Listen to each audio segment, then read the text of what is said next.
ಸೀನು ಬೇಗ ಬಾ. ಅಲ್ಲೋಡು,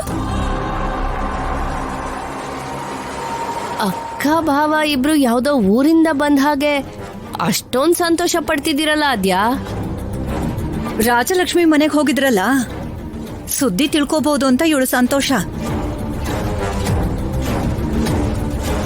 ದೊಡ್ಡಮ್ಮ ರಾಜಿ ಹೇಗಿದ್ದಾಳೆ? ಚೆನ್ನಾಗಿದ್ದಾಳೆ. ಶೌರ್ಯ ಚೆನ್ನಾಗಿದ್ದಾನಮ್ಮವ. ಎಲ್ರೂ ಚೆನ್ನಾಗಿದ್ದಾರೆ ಸೀನು. ನೀವೇನೋ ಉತ್ಸಾಹದಿಂದ ಕೇಳ್ತಿದ್ದೀರ ಹೊರತು ಅಕ್ಕ ಯಾಕೋ ಬೇಜಾರಲ್ಲಿ ಉತ್ತರ ಕೊಡ್ತಿದಾರಲ್ಲ.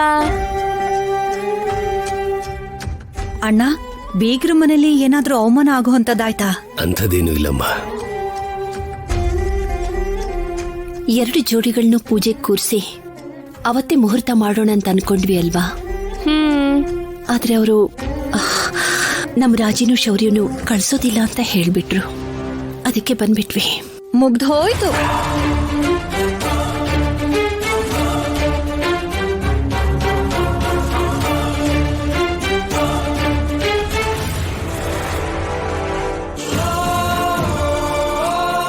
ನಡೆದಿದ್ದೆಲ್ಲ ನಮ್ಮ ಒಳ್ಳೇದಕ್ಕೆ ಅಂತ ಹೇಳ್ತಾರಲ್ಲ ಅಣ್ಣ, ಅದಕ್ಕೋಸ್ಕರ ಹಾಗೆ ಹೇಳ್ದೆ.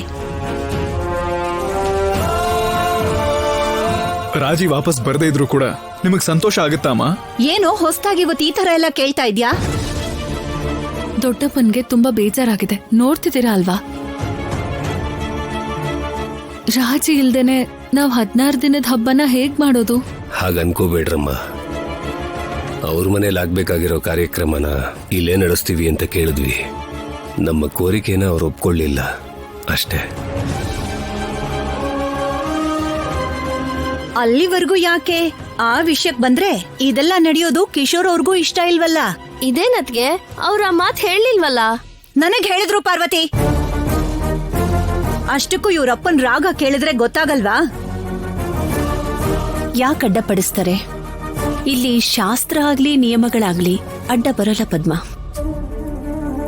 ಕಿಶೋರ್ ಅವ್ರ ಹತ್ರ ನಾನ್ ಮಾತಾಡ್ತೀನಿ. ಆಹಾ, ಹೋಗಿ ಮಾತಾಡು ಅಂತ ಅಲ್ಲ ಅತ್ಗೆ, ಆದ್ಯ ಸೀನು ಮಧ್ಯೆ ಅಂತರ ಇರ್ಬೇಕಲ್ವಾ ಅಂತ. ಗಂಡ ಹೆಂಡತಿ ಅಂದ್ರೆ ಹೂವು ದಾರದ ತರ ಒಂದಾಗಿರ್ತಾರೆ. ಗಂಡನ್ ಸರಿಹದ್ದನ್ನ ದಾಟದೇ ಇರೋಂತ ಅವನ್ ಮಕ್ಕಳನ್ನ ದೂರ ಇಟ್ರೆ ಅದು ನಿಯಂತ್ರಣವಾಗಿ ಬದಲಾಗುತ್ತೆ. ಆ ಸ್ಟೇಜ್ ಯಾವಾಗ್ಲೂ ದಾಟ್ಬಿಟ್ಟಿದ್ದಾರೆ ಭಾವನವ್ರೆ. ಅದೇ ಒಬ್ರಿಗೊಬ್ರು ಸೇವೆ ಮಾಡ್ತಾರೆ ಅಂತ ಹೇಳ್ತಿದ್ದೀನಿ.